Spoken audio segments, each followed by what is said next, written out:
नमस्कार. माझं नाव अनिकेत कानिफनाथ नवले, तालुका दौंड, जिल्हा पुणे. राहायला यवतला आहे. तर मी पहिलं इतर कंपनीचं पशुखाद्य वापरत होतो. तर संदीप सरांची आमची पहिलीच ओळख होती. तर जाफा कंपनीचं फीड त्यांनी मला वापरायला सांगितलं. तर मी 1 ते 1.5 महिना झालं चालू केलेलं आहे.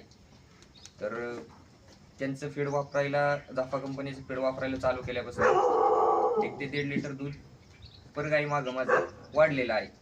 तर त्याची फॅट पहिली इतर पशुखाद्य वापरत होतो, तर पहिलं फॅट बसत होती 3.0, 3च्या आतमध्येच बसत होती. आता त्यांचं पशुखाद्य वापरायला चालू केल्यापासून 3.8, 4.0, 4.2 फॅट बसती. तर मला बाकीच्या शेतकऱ्यांना एवढंच सांगणं आहे की जाफा कंपनीचं अल्ट्रा फीड तुम्ही वापरून पाहिलं पाहिजे.